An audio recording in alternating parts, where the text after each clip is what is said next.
रिश्तों में अब कोई मर्यादा नहीं रही है, ना ही कोई शर्म रही है।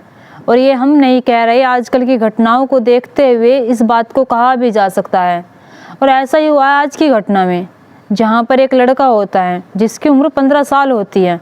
वो अपनी भाभी से प्यार करने लगता है और वो इस प्यार का अंजाम नहीं जानता था कि इस प्यार का अंजाम ऐसा भी हो सकता है।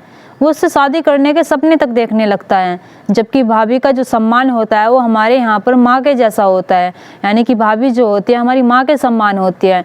लेकिन ये 15 साल का लड़का जो होता है अपनी भाभी के प्यार में ऐसे पड़ जाता है, और इसकी भाभी भी जो होती है इससे प्यार करने लगती है, लेकिन इनके प्यार का अंजाम जो होगा इतना बुरा होगा, शायद इन्हें इस चीज़ का पता नहीं था। चले तो क्या होता है इस घटना में, जानने के लिए बने रहिए इस घटना के साथ। नमस्कार, आदाब, सत श्री अकाल, हर हर महादेव। मेरा नाम रूपा है और आज की ये घटना उत्तर प्रदेश के ग्रेटर नोएडा की है, जो दिल्ली से बिल्कुल चिपका हुआ है। ग्रेटर नोएडा का ही एक गांव लगता है मंगरौली, यही थाना लगता है। इसी गांव में एक व्यक्ति रहता था जिसका नाम जीतू था। जीतू की उम्र जो थी वो 30 साल थी।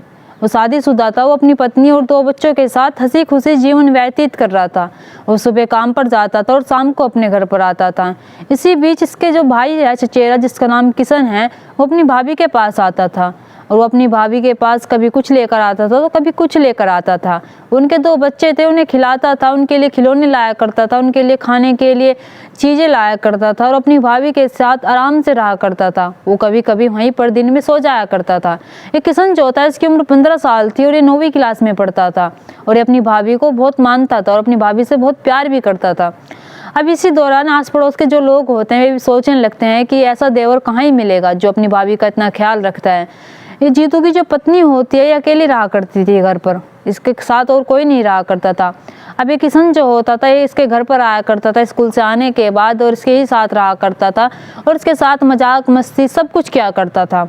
आस पड़ोस के लोगों को भी इस बात से कोई आपत्ति नहीं थी, क्योंकि ये किशन जो होता है अपनी भाभी के साथ आराम से रहा करता था और ना ही उन्हें इस चीज़ का कोई पता था कि इसके साथ ऐसा भी हो सकता है, यानी कि ये किशन अपनी भाभी के साथ शारीरिक संबंध भी बना सकता है, वैसे संबंध भी चला सकता है। अब कुछ दिन बीत जाते हैं। कुछ दिन बीतने के बाद ये किशन जो होता है अपनी भाभी से जाकर पूछता है कि भाभी आप इतनी परेशान क्यों रहती हैं, आप इतनी टेंशन में क्यों रहती हैं।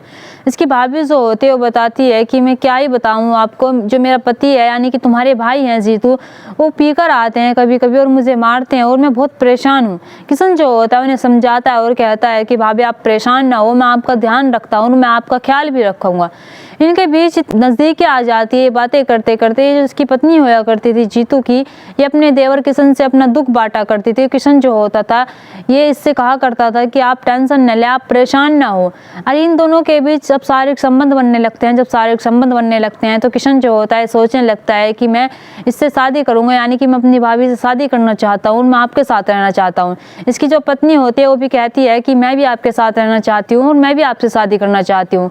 किशन जो होता है इससे प्यार करने लगता है। इस बात का जीतू को कुछ पता ही नहीं होता कि आखिरकार उसका जो 15 साल का भाई है चचेरा, उसके ही घर में वो उसके ही पत्नी के साथ ऐसा कर रहा है। अब इसकी पत्नी, जीतू की पत्नी और जो इसका भाई है किशन, इसके साथ शारीरिक संबंध बनाने लगता है। शारीरिक संबंध जो होते हैं इतने बढ़ जाते हैं, इस हद तक बढ़ जाते हैं कि छूटने का नाम ही नहीं लेते।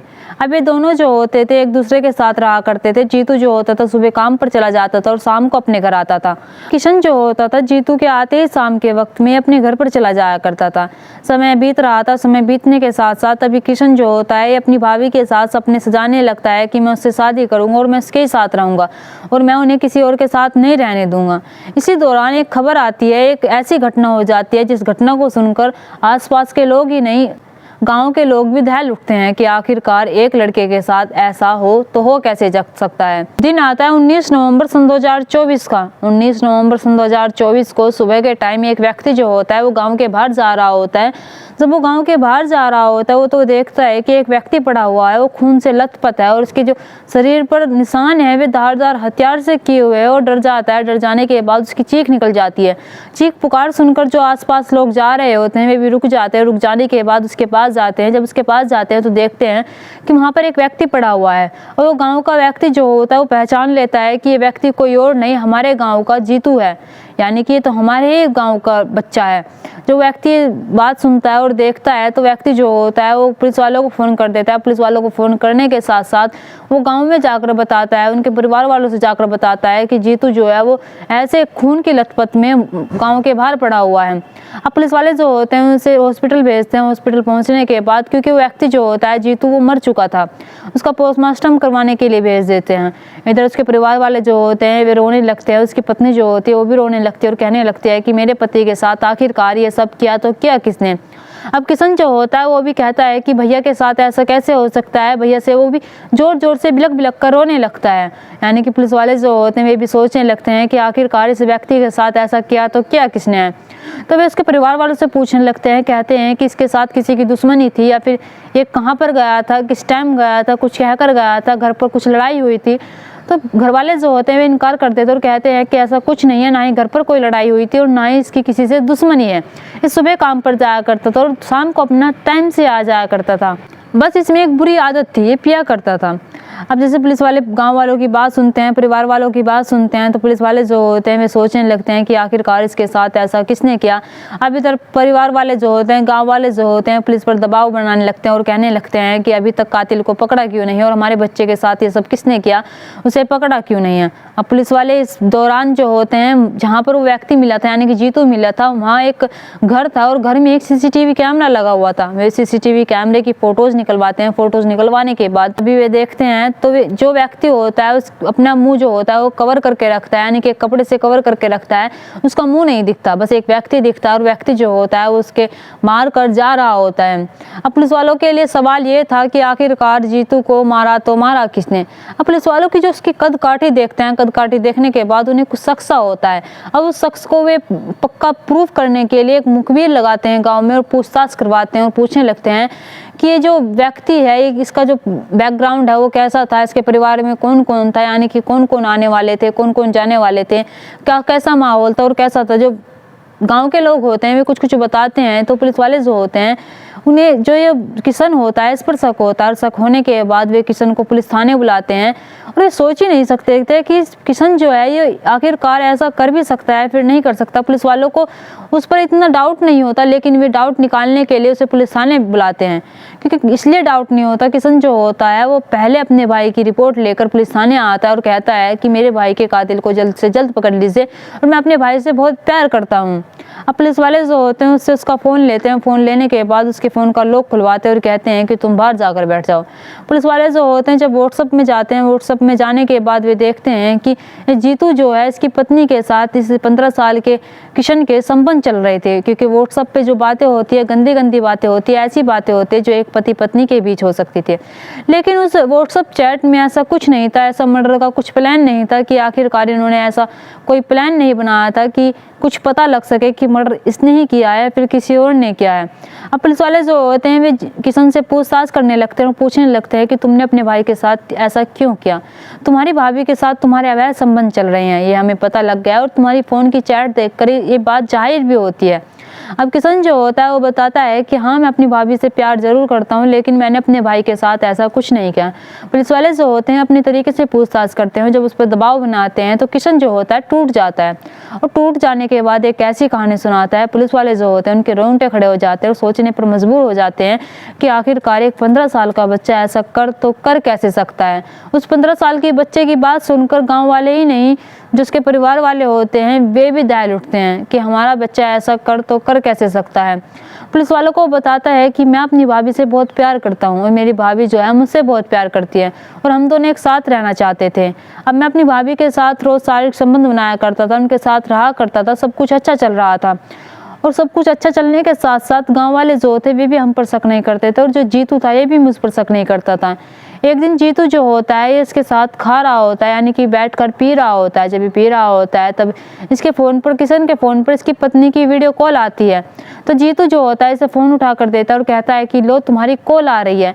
लेकिन जैसे ही जीतू उस कॉल को उठाता है, कॉल उठाने के बाद वो देखता है कि सामने उसकी पत्नी है तो आग बबूला हो जाता है और सोचने लगता है कि मेरी पत्नी इतनी रात गए, इसको फ़ोन करेगी तो करेगी क्यों। वो किशन से लड़ाई करता है, लड़ाई करने के बाद वो अपने घर पर जाता है। घर पर जाने के बाद वो अपनी पत्नी को मारता है और कहता है कि तुम्हारे और किशन के बीच क्या चल रहा है। उसकी पत्नी जो होती है वो कहती है कि कुछ नहीं चल रहा। तो उसका पति जो होता है जीतू, वो उससे सवाल करता है कि तुमने इतनी रात गए कॉल क्यों की थी। उसकी पत्नी जो होती है वो घबरा जाती है। घबरा जाने के बाद उससे ज़्यादा कुछ कह नहीं पाती, लेकिन जीतू जो होता है समझ जाता है कि मेरी पत्नी और किशन के अवैध संबंध चल रहे हैं। तो वो अपनी पत्नी को बहुत मारता है और कहता है कि मुझ में क्या कमी रह गई थी जो तुमने एक कमी ढूंढने के लिए एक बच्चे का सहारा लिया। तो जो जीतू होता है अपनी पत्नी को इतना मारता है, मारने के बाद सब कुछ सही हो जाता है और फिर सुबह से अपने काम पर जाता है। काम पर जाने के बाद ये शाम को आता है और अपनी पत्नी से कहता है कि आज के बाद तुम ऐसा कुछ नहीं करोगी और ना ही मैं उसे किशन को हमारे घर आते हुए देख लूँ और ना ही वो आज के बाद हमारे घर पर आएगा। उसकी पत्नी जो होती है वो कहती है कि ठीक है, आज के बाद ना ही किशन यहाँ पर आएगा और ना ही मैं किशन से बात करूँगी। और ऐसा ही होता है। उसकी पत्नी जो होती है जीतू की, वो किशन से बात करना बंद कर देती है और ना ही वो किशन के साथ रहती है और ना ही किशन को अपने घर पर बुलाती है और ना ही उसके कांटेक्ट में आती है। हाँ, कभी कभी बात कर लिया करती थी। अब इधर किशन जो होता है बहुत परेशान हो जाता है। वो सोचने लगता है कि मैं शादी करूंगा तो अपनी भाभी से ही करूंगा और मैं शादी तभी कर सकता हूँ जब मेरी भाभी विधवा हो जाएगी।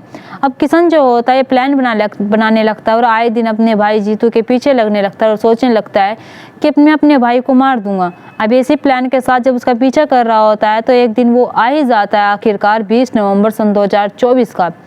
किशन जो होता है देखता है कि इसका भाई जो है वो गांव के बाहर बैठकर पी रहा होता है और नशे में धुत हो जाता है। जब नशे में धुत हो जाता है और वो इतनी पी लेता है कि वो अपनी ना ही चलने की हालत में होता है और ना ही वो समझने की हालत में होता है, ना ही वो बचने की हालत में होता है। अब किशन जो होता है जब ये चीज़ देखता है तो भागा वो अपने घर जाता है और घर जाने के बाद वो एक चाकू उठाकर लेकर आता है। चाकू उठाकर लेकर आने के बाद रात का समय 11 और 12 का हो रहा था। वो अपने भाई पर इतने वार करता है, कम से कम 20-30 वार करता है और जब तक वार करता है जब तक उसके भाई की जान नहीं चली जाती।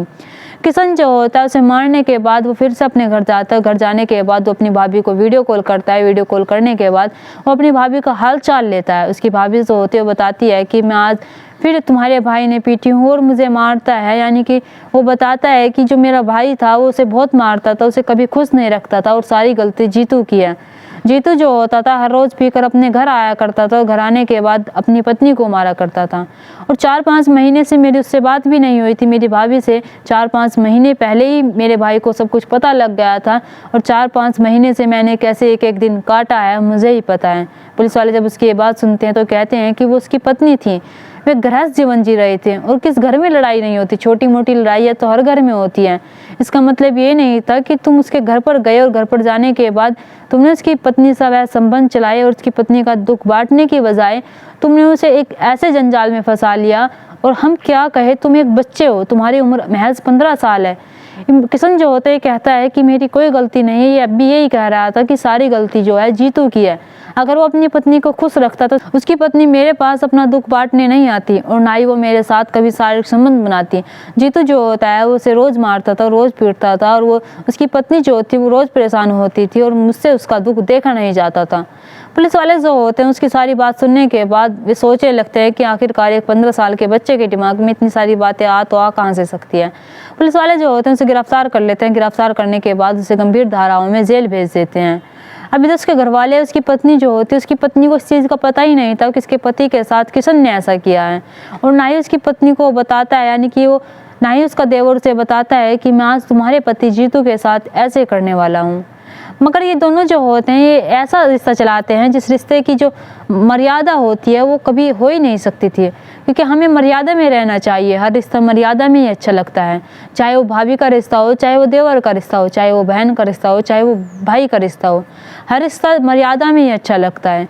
और इस घटना से क्या सीख मिलती है आपको, आप ज़रूर बताना। और हाँ, और जो मेरी वीडियो में अपना नाम और पता बताएगा कमेंट करके, मैं उसका नाम अगली वीडियो में लूँगी। दोस्तों, इस घटना को सुनाने का मकसद मेरा आपका दिल दुखाना नहीं था, आपको परेशान करना नहीं था, आपको घटना के बारे में बताना था और आपको जागरूक करना था। आप अपने परिवार के साथ खुश रहिए। नमस्कार।